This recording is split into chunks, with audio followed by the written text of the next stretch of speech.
Hello नमस्कार दोस्तों, स्वागत है आज की इस वीडियो में। तो दोस्तों, आज के इस वीडियो का मुख्य उद्देश्य ये है कि हमारे बचे हुए 33 दिनों में आज से मिलाकर के हमारे पास 33 दिन बच रहे हैं।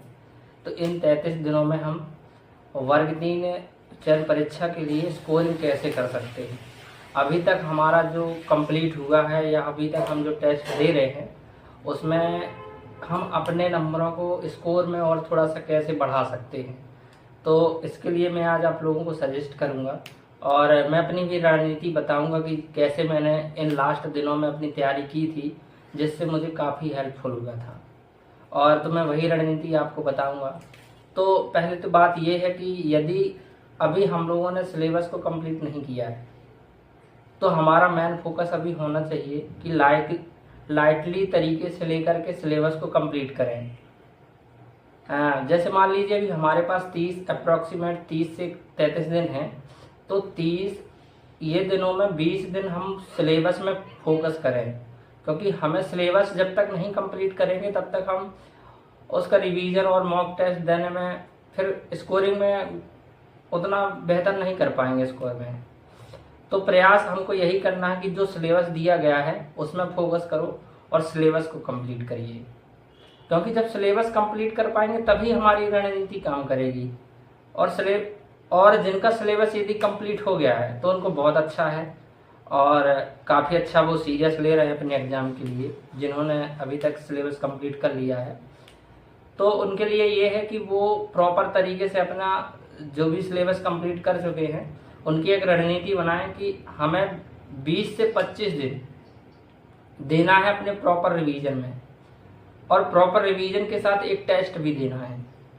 और हाँ, लेकिन बात यह है कि टेस्ट देने के बाद यदि मान लीजिए हमारे अंक कम आते हैं तो हमें वहाँ पे डिमोटिवेट नहीं होना, क्योंकि अभी हमारे पास समय है।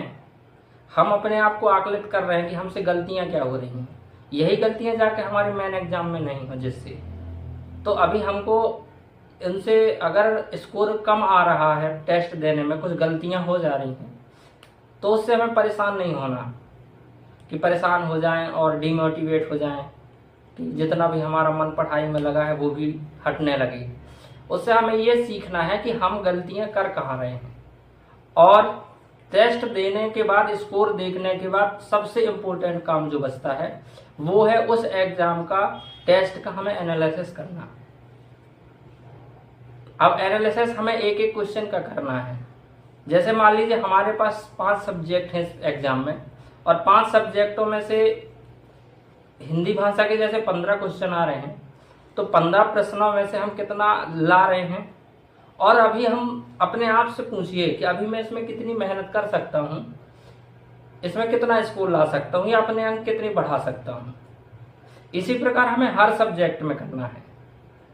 और जो थोड़ा सा वीक है और मतलब कमज़ोर है, जिसमें स्कोरिंग कम हो रही है, उसमें यदि हमें लगता है कि अगर मैं इसको ये टॉपिक कवर कर लेता हूँ और इसमें 2 4 5 अंक बढ़ा लूँगा, 1 2, क्योंकि 1 अंक भी बढ़ाना बहुत है हमारे लिए। क्योंकि देखिए कि अब हमें ना एक अंक की तैयारी करनी है कि मैं किस टॉपिक से 1 अंक कवर कर सकता हूँ। अपने टेस्ट देने के बाद यही एनालिसिस होता है कि मैं अभी इसमें मेरे मान लीजिए 15 में से 12 आ रहे हैं, तो मैं इसमें 13 लाने के लिए क्या एफर्ट लगाऊंगा अपना, कि जिससे मेरा 1 अंक बढ़ जाए। और अगर ऐसे एक अंक बढ़ाते हैं तो बहुत हमारे लिए हेल्पफुल होगा। और समझ लीजिए कि एक अंक हमारे लिए बहुत मायने रखता है एग्जाम से। और मुख्य बात तो ये है, और अभी लास्ट समय में हमें ना अपना पूरा फोकस अपनी पूरी पढ़ाई पर देना होगा। सारी चीज़ें बंद करनी होगी, यहाँ वहाँ का समय जो जा रहा है हमारा। अगर सचमुच में हम सीरियस हैं अपने एग्ज़ाम के लिए तो सारी चीज़ें बंद कर दीजिए। केवल 30 से 35 दिन के लिए अपना पूरा समय अपने इस एग्ज़ाम में दे दीजिए, और देखिएगा आपका रिजल्ट ज़रूर बेहतर होगा। अगर आप ऐसा करते हैं, अपने लिए सीरियस हैं तभी। क्योंकि देखिए सपना हमारा है, उम्मीदें हमारे घर वाले हमसे लगाए हुए हैं सरकारी नौकरी का, हम खुद लगाए हैं खुद से कि मैं तैयारी कर रहा हूँ, मेरा बेहतर जाएगा पेपर। तो उसके लिए कुछ ना कुछ हमें तो परिश्रम करना पड़ेगा। तो सारी चीज़ें, जितना भी समय हमारा जहाँ जा रहा है या जो भी चीज़ें अदर हैं, उन सबको बंद कीजिए और अपना पूरा लक्ष्य गोल बनाइए कि मुझे ये 30 से 35 दिन में कहीं भी दिमाग नहीं भटकाना है, केवल पेपर में लगना चाहिए। और देख लीजिएगा, आप रिजल्ट जरूर मिलेगा अच्छा, अगर आप ऐसा करते हैं सीरियस होकर के, क्योंकि यही लास्ट का समय है हमारे एग्जाम के लिए। क्योंकि अभी 2 महीने 3 महीने हमने जो भी पढ़ा उसको प्रिपेयर करना ही यही लास्ट समय है। टेस्ट देने के बाद सारी चीज़ें रिवीजन करिए। और देखिए क्या है, मैं भी अपने जो लास्ट समय में यही करता था जो मैंने अभी आपको बताया।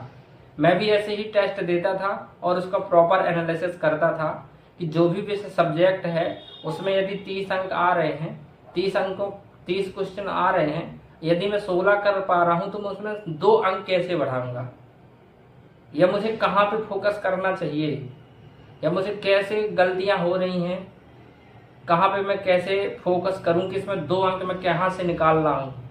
ये 2 अंक मेरे लिए बहुत इंपॉर्टेंट है। तो ऐसे कर करके काफ़ी अच्छा बेहतर हो जाता है। हमें वो नहीं देखना कि इतना सिलेबस ये है, हमें ये देखना है कि अब मैं जितने आ रहे हैं उससे 1 अंक कैसे बढ़ा लूँ, इस टॉपिक से मुझे 1 अंक कैसे मिलेगा, ये मुख्य उद्देश्य रखिए। ऐसे करते करते आप देखिएगा, और जितने से ज़्यादा टेस्ट लगाए जा सके लगा लीजिए, लेकिन रिवीजन साथ में करते जाइए। यदि सिलेबस पूरा नहीं हुआ तो पहला मुख्य उद्देश्य रखिए कि सबसे पहले सिलेबस कंप्लीट कीजिए, फिर टेस्ट को भी दीजिए, टेस्ट सीरीज लगाइए और रिवीजन कीजिए। लास्ट का ये समय एक भी कहीं बर्बाद नहीं कीजिए, क्योंकि ये सपना यदि साकार करना है तो कुछ ना कुछ परेशानी हमें उठानी पड़ेगी, मेहनत करनी पड़ेगी, और मेहनत यदि आप करोगे तो ज़रूर सफलता मिलती है। ऐसा कहीं है नहीं कि मेहनत करें और सफलता ना मिले। तो अपने सपने को साकार कीजिए, घर वालों की उम्मीदों को पूरा कीजिए, जो घर वाले उम्मीद लगाए हुए हैं, सोच रहे हैं। और जो हमने इतनी मेहनत की है, ये भी सोचिए ना, हमने डीएड किया, बीएड किया, पात्रता परीक्षा निकाली, अब मेन परीक्षा में निकालने के लिए, और अब हमारा मन ना लगे तो बहुत गलत बात है। जब हमने प्री निकाल लिया है, अब मेंस की तैयारी कर रहे हैं, तो क्यों ना हम पूरा 100% अपना लगा दें अपने इस पेपर के लिए। क्या जरूरी कि हमें अभी अदर एग्जाम में बैठने की जरूरत पड़ी, कब वैकेंसी आती कोई क्लियर नहीं है। तो प्रयास ये करिए, ये सोचिए मन में। आज हम जो ये नकार देते हैं कि चलो आज 4 घंटे पढ़ लिया, कल कवर कर लूँगा, आज ये कर लेते हैं, आज चले जाते हैं कहीं घूमने, ये गलत है। आज ही वो करिए। आप पेपर के बाद घूम लीजिए जितना जहाँ जाना है, जो करना है सारी चीज़ें, लेकिन ये 30 से 35 दिन अपने लिए निकाल लीजिए पूरे। अगर ये निकाल लिए तो आपका अपना सपना साकार जरूर होगा। और यही उम्मीद है कि आप अपने पेपर के लिए सीरियस होंगे। तो अगर वीडियो अच्छा लगा है तो कमेंट कीजिए और बताइए कि किस तरह का वीडियो आपको चाहिए। और चैनल को यदि सब्सक्राइब नहीं किया है तो चैनल को सब्सक्राइब कर लीजिए